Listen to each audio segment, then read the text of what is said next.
Comment est-on passé de ça à ça, de ça à ça, ou encore de ça à ça? D'où vient cette dangereuse mort du détail? Voici une théorie. Cette cabine téléphonique a une identité qui passe par les détails. Sa couleur, ses moulures, ses ornements. Celle-ci n'a aucun détail et ainsi aucun caractère. Le beau a été forcé de laisser sa place au simple, à l'efficace, au pas cher. Ça passe aussi par le logo des entreprises qui ont presque tous été simplifiés au cours des dernières décennies. Le problème du détail, c'est qu'on n'a pas tous les mêmes goûts. Le minimalisme rend les choses neutres. Ici, on peut se dire, ce n'est pas de mon goût, je n'aime pas ces couleurs. Mais là, c'est presque difficile d'avoir un avis tant l'objet a été réduit à son utilité pratique. Les détails peuvent aller à l'encontre des goûts de quelqu'un, alors on a tout simplement enlevé les détails. Peut-être a-t-on sombré dans ce minimalisme puisque l'individu n'a plus rien à dire, plus rien à apprécier. L'argent règne en maître et dicte nos choix. Il faut prouver qu'on en a tout en économisant le plus possible. Ce produit peut se vendre facilement dans le monde entier, alors que celui-ci se rattache à une culture à laquelle il restera confiné. Ainsi, les quatre coins du monde se ressemblent. Neutre, sans identité, le monde devient poli. Les couleurs et les formes ont disparu, et avec elles la diversité, la beauté et tout simplement la vie.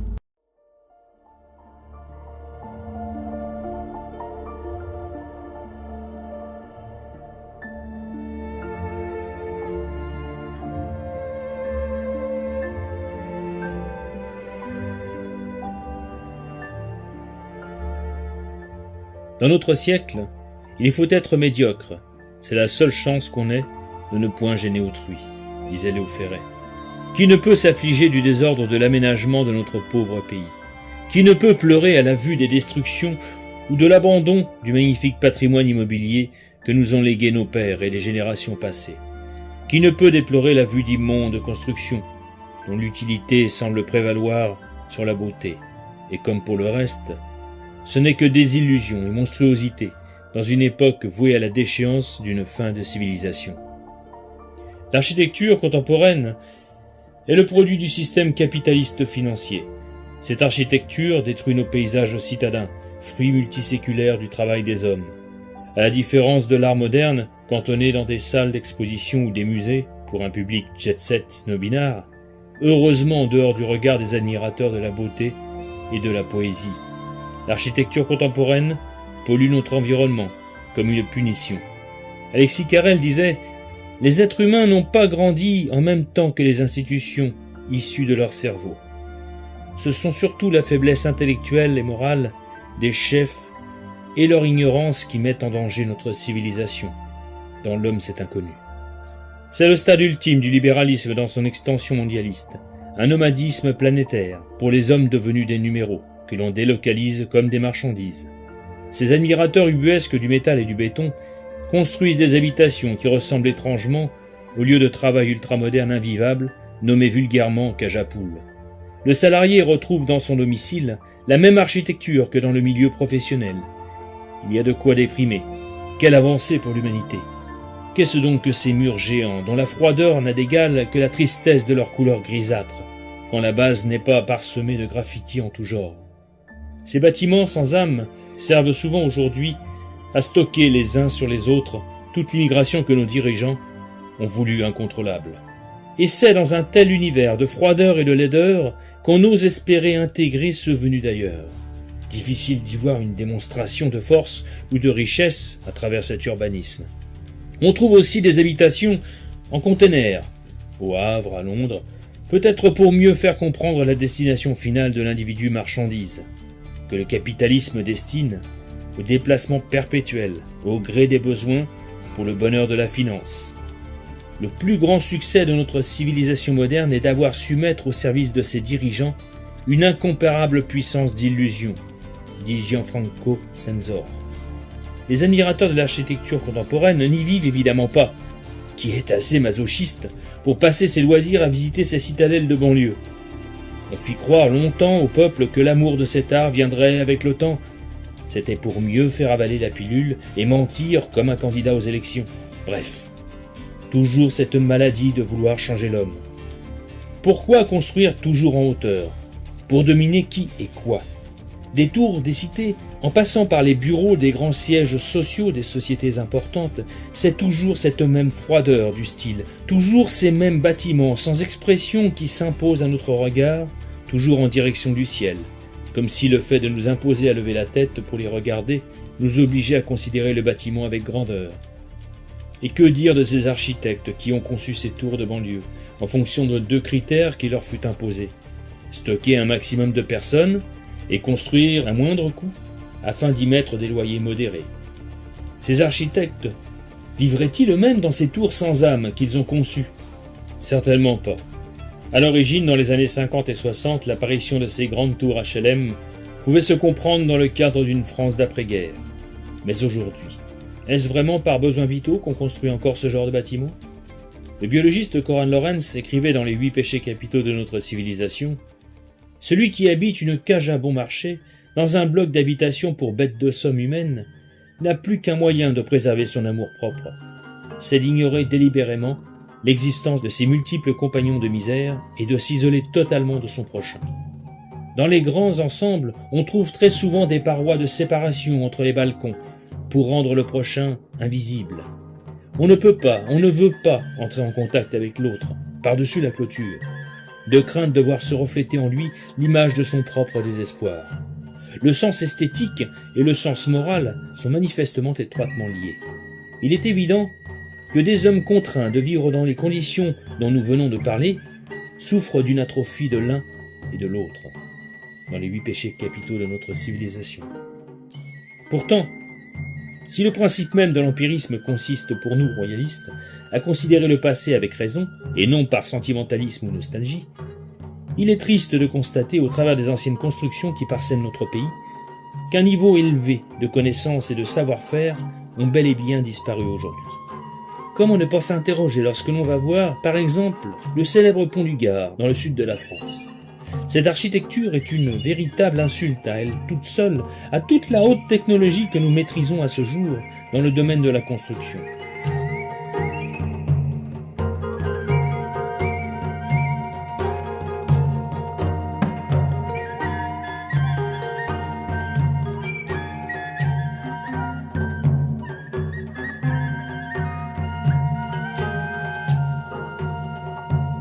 Ce pont, qui n'est qu'un simple aqueduc, construit par les Romains au début du 1er siècle après Jésus-Christ, avait pour objectif d'acheminer les eaux des sources d'Uzès afin d'alimenter la ville de Nîmes. Cet aqueduc a fonctionné pendant plus de 5 siècles, certains disent jusqu'au 9e siècle. Et c'est l'accumulation du calcaire dans l'aqueduc qui sonnera le glas de son activité. Qui aujourd'hui peut se vanter de construire une architecture capable de fonctionner au minimum 5 siècles durant?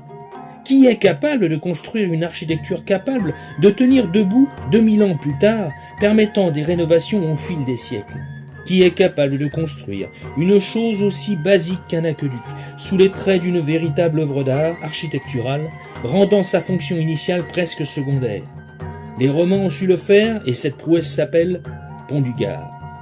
Et s'il force l'admiration de par ce qu'il incarne, toujours est-il qu'à ce jour, à défaut d'alimenter une ville en eau, c'est le tourisme local qui l'alimente, avec ses 1 500 000 visiteurs recensés en 2014.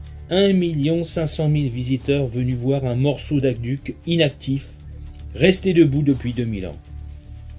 Cela peut paraître paradoxal, et très certainement, cela aurait fait rire les Romains, pour qui ce genre de construction était assez classique, pour ne pas dire banal, au regard de toutes les constructions gréco-romaines de l'Antiquité, s'étalant sur une bonne partie de l'Europe et du pourtour méditerranéen. Qu'aujourd'hui des gens viennent admirer de simples ruines datant souvent de cette époque, alors que ce ne sont que des ruines, peut paraître assez cocasse, car même ces ruines ont un certain charme et une certaine élégance dans le décor qu'elles occupent. Voilà qui en dit très long sur ce que cela devait être à l'époque où toutes ces architectures étaient neuves. Et c'est malheureusement ce triste constat qui apparaît sous nos yeux. Nos ancêtres, et pas seulement en France, avaient des connaissances et une maîtrise en architecture que nous n'avons plus du tout aujourd'hui. Certes, on nous rétorquera qu'à ce jour, le viaduc de Millau est une véritable prouesse technologique et architecturale, un savoir-faire français dont nous pouvons être fiers. C'est vrai, mais en comparant avec le pont du Gard, la question demeure. Le viaduc de Millau sera-t-il encore debout dans 2000 ans ? Il nous suffit de comparer l'art des constructions du temps des rois, de la simple ruelle au château, en passant par les ports et usines. L'intérêt porté à la plus petite chose afin d'en réussir de grandes. Nous ne sommes plus à l'époque des mécènes, ou de Louis XIV. Le banquier de la pierre ne pense qu'au rapport financier. en vertu de quoi le commanditaire rédige un chèque, non en fonction d'une théorie, mais d'un coût de fabrication. Si les théoriciens lui expliquent qu'on ne construit plus comme autrefois, parce que cela devient trop cher, il jubile. Mais si on le persuade qu'on peut continuer à produire du beau à un bas prix de revient, il laissera tomber négligemment « faites pour le mieux, du moment que ça n'augmente pas mes coûts », écrivait Alain Pocard dans son excellent livre « Les criminels du béton ». Qui serait capable aujourd'hui de construire l'équivalent de la très énigmatique pyramide de Khéops, par exemple? Cette pyramide est à elle seule un véritable casse-tête pour les architectes au regard des outils présumés de l'époque qui furent utilisés pour sa construction. Plus proche de nous, une architecture qui fait partie de notre paysage, à la fois culturel et religieux, suscitant également admiration et grandeur, il s'agit bien évidemment des cathédrales.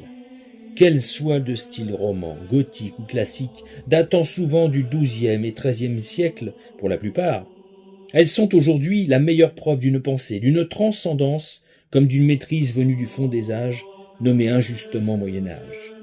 La vue de ces merveilles détruit à ce jour tout sentiment de supériorité que l'arrogance des ignorants peut susciter à l'égard de cette période. On ne comprend absolument rien à la civilisation moderne si l'on n'admet pas d'abord qu'elle est une conspiration universelle contre toute espèce de vie intérieure, disait Georges Bernanos dans La France contre les robots.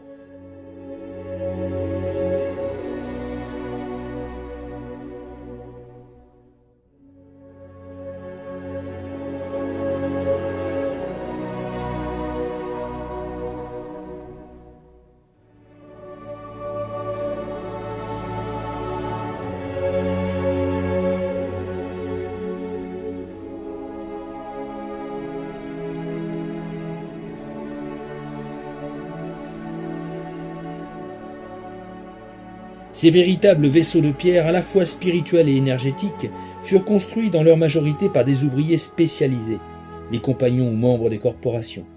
Ces fameux compagnons étaient répartis en 3 confréries, les enfants du père Soubise, les enfants de Maître Jacques et les enfants de Salomon. Pour se donner une idée de l'état d'esprit qui régnait au sein de ces confréries, un conte court à leur sujet. 3 hommes travaillaient sur un chantier. Un passant demanda « Que faites-vous » ? « Je gagne mon pain, dit le premier. « Je fais mon métier, dit le second. « Je fais une cathédrale, dit le troisième. » Celui-là était un compagnon. Aujourd'hui, après avoir traversé l'histoire de France, non sans difficulté, leurs seuls héritiers sont les compagnons du devoir du Tour de France. Dans Architecture et géographie sacrée, Paul Barbanègra disait « La pensée monastique, telle qu'elle est exprimée dans la règle de saint Benoît, privilégie le travail, considéré comme instrument de salut parce qu'accompli à l'imitation du travail divin de la création. Le nécessaire équilibre entre le travail intellectuel et le travail manuel, partout manifesté au mont dans l'œuvre des moines constructeurs, se retrouve également dans la salle des chevaliers, appelée aussi le scriptorium. Elle était le lieu de travail des moines copistes et enlumineurs. C'est peut-être devant la profonde beauté de ces enluminures que l'on mesure l'abîme qui s'est creusé entre une société qui considérait le travail comme une voie de réalisation spirituelle et la société actuelle obsédée par la seule efficacité matérielle. Les cathédrales se devaient d'être la Jérusalem céleste, incarnée dans la pierre et la lumière, teintée des vitraux, éclairant l'intérieur de couleurs que seuls les alchimistes avaient le secret. Rien n'était fait au hasard dans la construction de celle-ci. Que ce soit leur lieu de construction, leur orientation en direction de Jérusalem, tout a une signification extérieure ou intérieure. Les critères varient entre symbolique chrétienne et ésotérique, quand ce n'est pas les critères architecturaux qui imposent naturellement une conception visant à traverser les siècles. Mais quelle science devait donc être celle de ces hommes, concepteurs et constructeurs, pour parvenir à réaliser à cette échelle de tels instruments d'action? Écoutons encore Paul Barbanègra. Tout pèlerinage représente en effet un cheminement vers le centre, c'est-à-dire vers le soleil des origines. Et dans ce cheminement vers le Christ-Lumière, devant cette exigence de ressourcement suprême, où se situe l'homme moderne? Commençons-nous à comprendre combien Baudelaire avait raison lorsqu'il opposait les conquêtes du gaz ou de la vapeur au véritable progrès qui est la diminution du péché originel. Et avant lui, William Blake, ne disait-il pas que le progrès technique était une punition de Dieu? Lorsque nous sommes immergés au sein de nos villes démesurées, Pouvons-nous trouver quelque plénitude dans une foule où chacun se sent de plus en plus écrasé par le poids de sa propre solitude? À ce jour, les nouvelles églises construites sont à l'image de la foi des contemporains, c'est-à-dire une foi totalement appauvrie, expliquant en conséquence leur apparence de niche à chien. Au-delà des édifices religieux, prenons par exemple les stations de métro de nos grandes villes. Même un endroit aussi improbable qu'une vulgaire station de métro peut, quand la volonté et le sens aigu de la beauté sont au rendez-vous, devenir un véritable palais offert au public. C'est ce qu'ont fait les Russes avec certaines stations de métro de Moscou.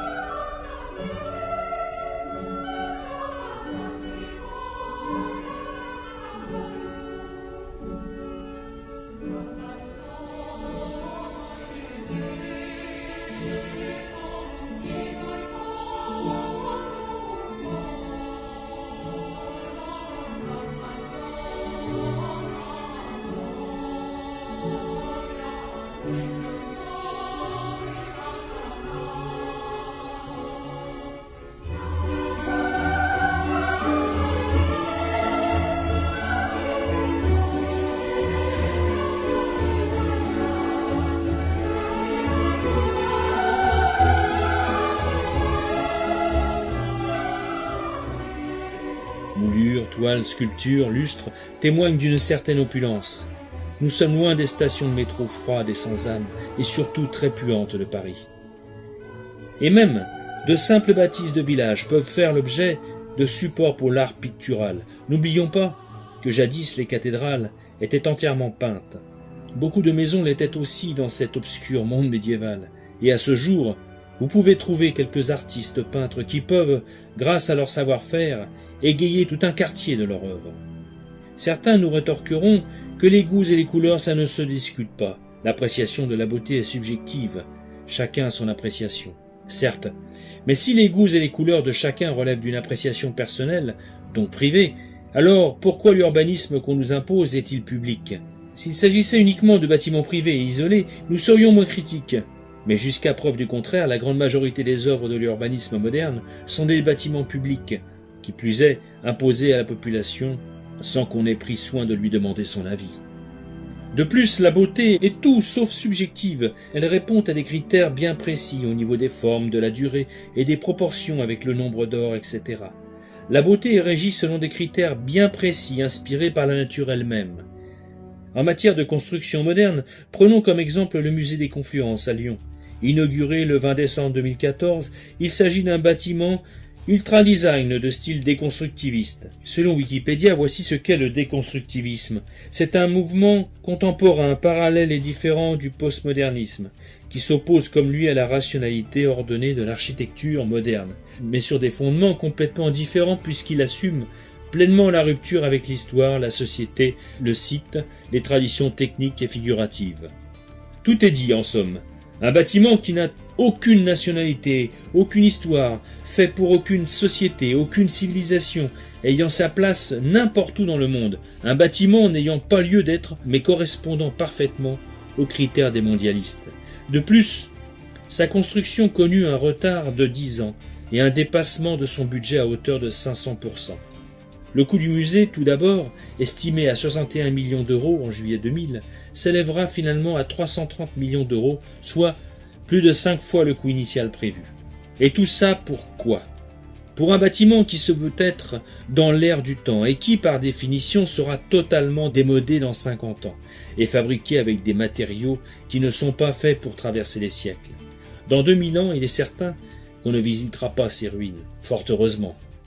Nous sommes loin de l'enseignement de l'architecte romain Marcus Vitrivius Pollio, plus connu sous le nom de Vitruve. Il enseignait dans son remarquable traité de Architectura « Il, l'architecte, faut qu'il soit versé dans l'histoire. Souvent les architectes emploient dans leur ouvrage une foule d'ornements dont ils doivent savoir rendre compte à ceux qui les interrogent sur leur origine. » L'architecture contemporaine n'est pas le fruit du hasard, dit l'architecte David Orbach, mais liée à une politique donnée. Une architecture et un urbanisme sont le fruit du système en place et correspondent à la mentalité régnante, suivant les anthropologues, voire l'architecture soviétique. C'est le fruit de l'ultralibéralisme qui ruine nos paysages comme notre économie, voire notre pensée. Cette doctrine du libre-échange, de la libre circulation des biens et des gens, des services et capitaux, donc du mondialisme, transforme les hommes en citoyens du monde, en évinçant les nations. Ce monde devient un immense magasin, un village planétaire où règne le terrible nomadisme des délocalisations, fruit de la misère sociale et de la souffrance des hommes. La France devenant un hôtel pour fortuner dans un vaste marché mondialisé. Aux pauvres pour se faire une santé, de vendre leurs organes sur le marché, et si cela ne suffit pas, de mettre en vente leurs enfants pour survivre, disait Murray Rothbard. Cette nouvelle industrialisation déporte les populations d'un bout à l'autre de la planète, où numéros d'interchangeables, chacun devra s'adapter et vivre n'importe où, au gré des besoins de Big Brother et du grand patronat apatride. Le bonheur d'hier résidait dans le bien octroyé autour de soi, de sa famille et de son métier. L'élévation spirituelle, aujourd'hui, réside dans la possession du dernier iPhone, du bonheur par l'objet. Le cosmopolitisme matérialiste manipule et crée des besoins au gré des nouvelles technologies, suscitant chez nous par la publicité l'envie et l'intérêt. Souvenons-nous du libéral Patrick Lelay disant « Le métier de TF1, c'est de vendre à Coca-Cola du temps de cerveau disponible ». Les revues, journaux, livres et médias, aux ordres du pouvoir, servent de courroie de transmission. Il est ainsi facile de montrer du doigt et de traiter de ringard quiconque se refuse d'entrer dans le moule. Regardons ces cités contemporaines et la tristesse de leurs façades, transpirant l'idéologie qui les inspire. Bref, construire et faire comprendre que le nomadisme et l'instabilité sera la fin économique des hommes de tout pays au service du libéralisme. C'est le degré zéro, dit David Orbach, de l'expression culturelle se voulant universelle. Une construction intellectuelle abstraite, une véritable guerre contre les autres cultures. Les containers empilés au Havre, à Amsterdam, représentent le stade ultime du concept nomade, empiler et conditionner les gens dans des boîtes à marchandises. D'ailleurs, l'agriculteur biologiste Pierre Rabhi dénonçait avec justesse cette mentalité de boîte. De la maternelle à l'université, nous sommes enfermés. Ensuite, tout le monde travaille dans des boîtes. Même pour s'amuser, on va en boîte, assis dans sa caisse.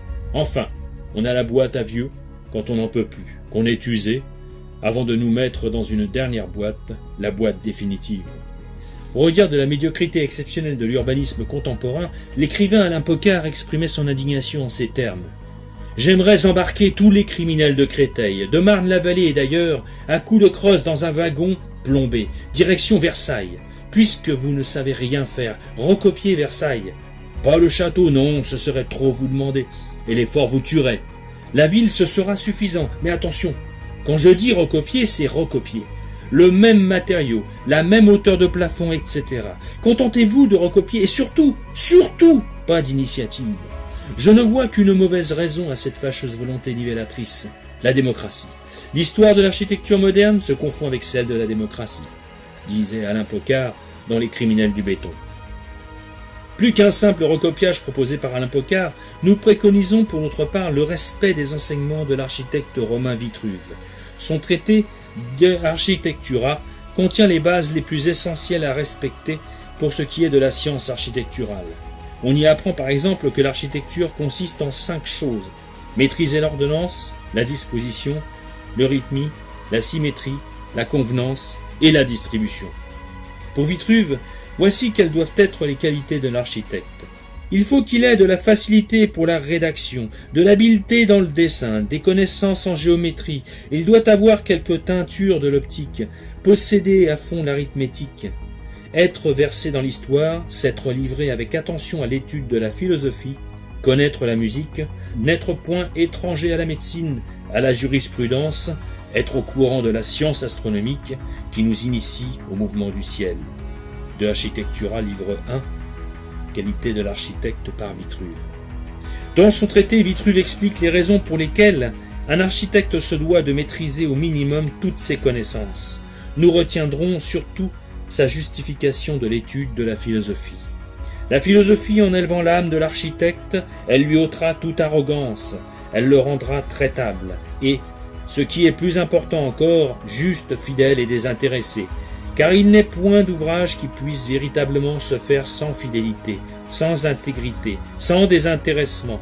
L'architecte doit moins songer à s'enrichir par des présents qu'à acquérir une réputation digne d'une profession si honorable. Tels sont les préceptes de la philosophie. De Architectura, livre 1, qualité de l'architecte par Vitruve. Plus d'un architecte à ce jour devrait s'en inspirer. Nous vous invitons à prendre connaissance de ce remarquable traité, ainsi que l'analyse critique qu'en a fait l'architecte français Claude Perrault au XVIIe siècle. S'inspirer de Vitruve signifie-t-il qu'il faille construire comme les architectes de l'Antiquité? Ce retour à l'architecture antique est déjà arrivé dans notre histoire avec la période que l'on nomme Renaissance. Si nous sommes assez critiques sur cette période d'un point de vue religieux et philosophique, il n'en demeure pas moins que son aspect architectural, inspiré de l'Antiquité classique, est assez exceptionnel. Néanmoins, il n'est pas dans notre objectif de proposer un urbanisme qui ne soit qu'une pâle imitation de telle ou telle civilisation du passé, malgré la beauté et la grandeur attestées. Le poète philosophe français, Paul Valéry, disait « La véritable tradition, ce n'est pas de refaire ce que les autres ont fait, mais de retrouver l'esprit qui a fait ces choses et qui en ferait d'autres dans d'autres temps. » Nous faisons nôtre ce principe-là, associé entre autres aux enseignements de Vitruve, et c'est sur ces critères-là qu'à l'avenir, les futurs architectes traditionnels devront s'atteler à œuvrer pour la grandeur du royaume de France et le bien-être des citoyens. Le principe est simple, retrouver le chemin perdu du vrai, du bien et du beau, bref, du naturel, et arrêter de vouloir imposer ou changer l'homme. Il faut retrouver des architectures dont les courbes restent en harmonie avec l'environnement. Il faut en exclure toute forme de pollution afin de respecter la terre qui nous nourrit et qui doit être préservée pour les générations futures. C'est une philosophie de la vie, un esthétisme même, une pensée qui, empiriquement, prend ses racines au profond de notre histoire et du sacrifice des hommes qui nous ont précédés. Bien loin des critères du nomadisme mondialiste, imposant des architectures faisant rupture avec l'histoire, la société, le site, les traditions techniques et figuratives. En ces temps d'imposture universelle, dit George Orwell, dire la vérité est un acte révolutionnaire. Notre jour viendra.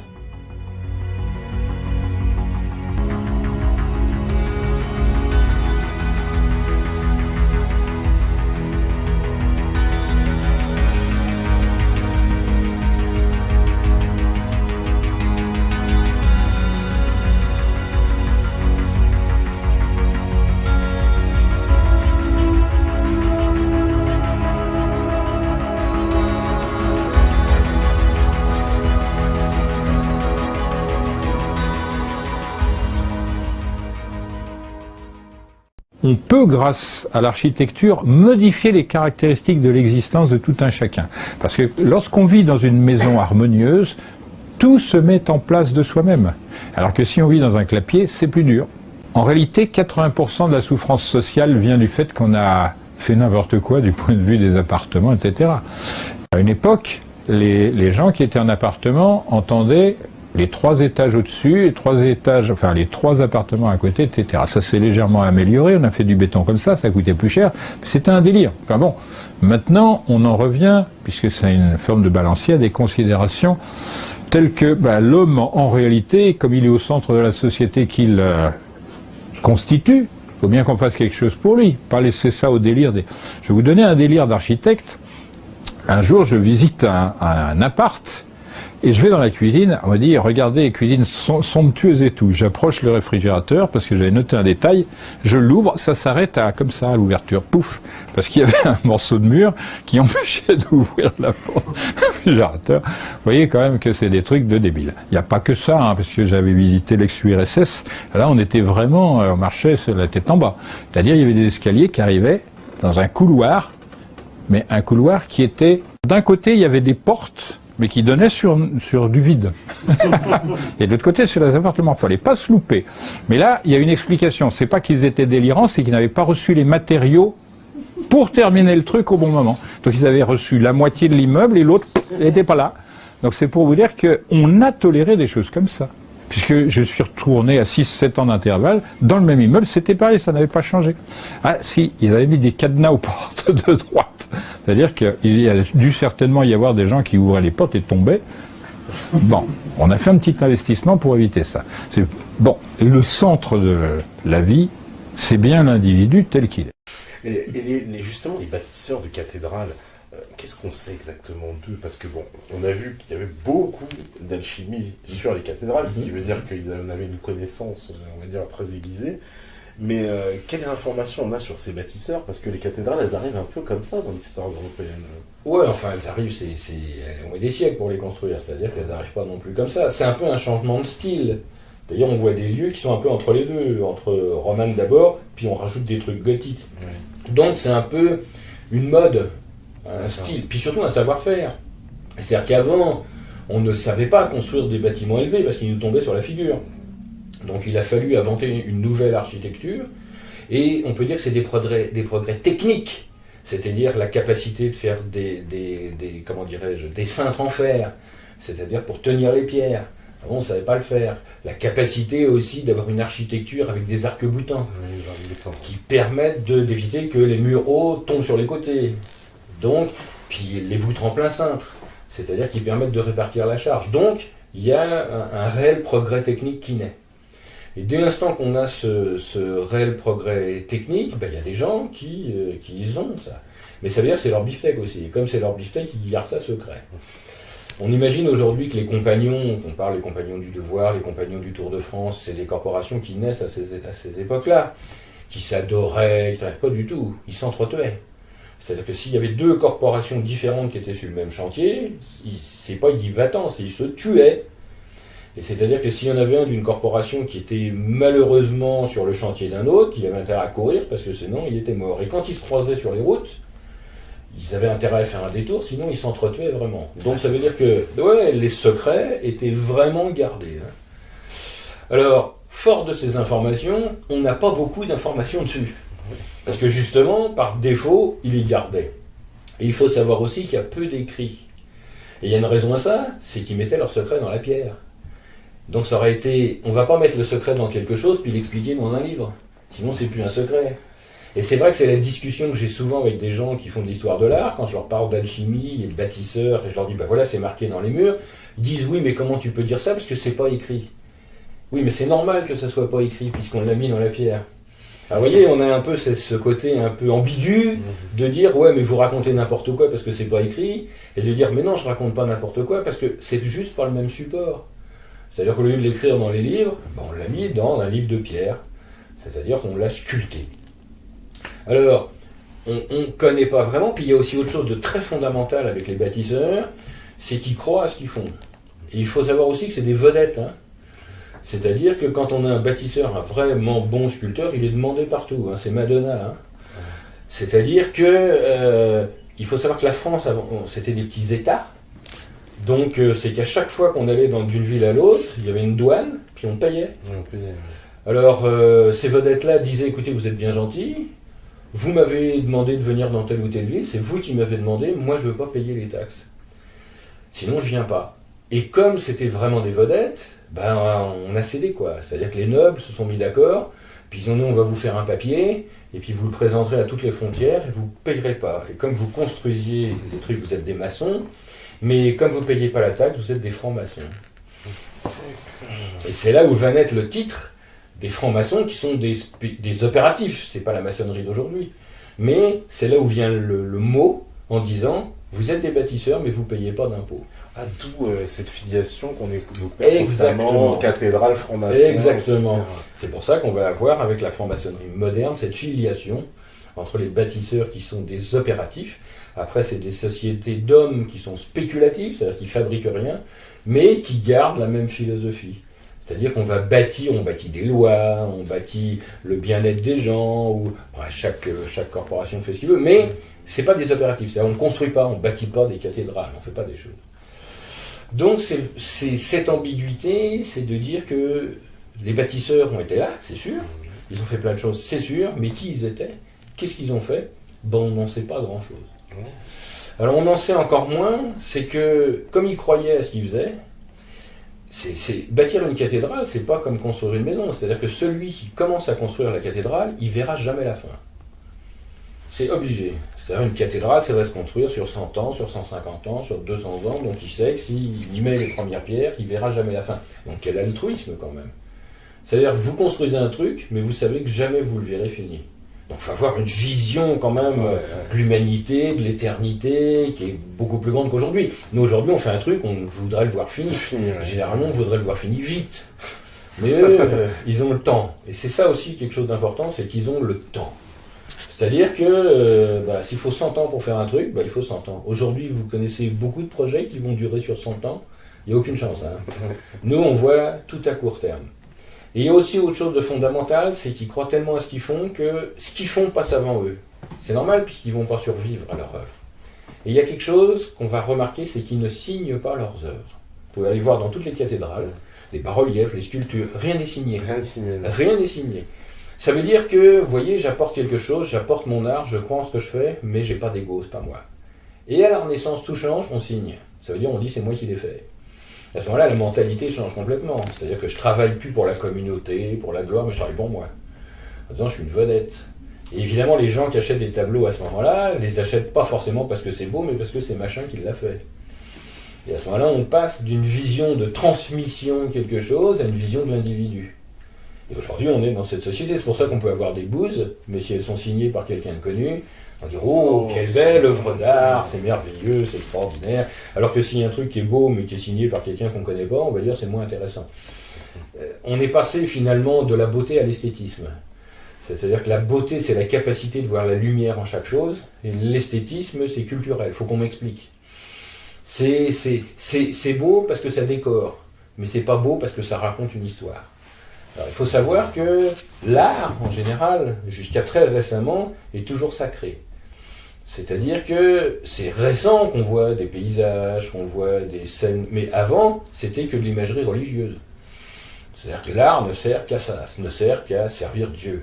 Vous pouvez regarder toute la peinture du Moyen-Âge, il n'y a pas de paysage, il n'y a pas de scène, il y a quelques rares, il y a Bruegel qui a fait des choses, des scènes populaires, des fêtes, des choses comme ça, mais c'est rare. On a des portraits aussi. Alors pourquoi on a des portraits ? Parce qu'on se mariait à distance, et que, évidemment, on envoyait la photo, entre guillemets, la peinture de la personne avec qui on allait se marier. Des fois, on avait des surprises, parce qu'on recevait la peinture quand il avait 20 ans, puis lui, quand il arrivait, il en avait 80, quoi. Donc, évidemment, les filles, c'était pareil, hein. Donc, on avait des portraits de cette nature-là. Donc, c'est plus un état d'esprit, c'est plus une philosophie, c'est plus quelque chose de global que de l'individualisme.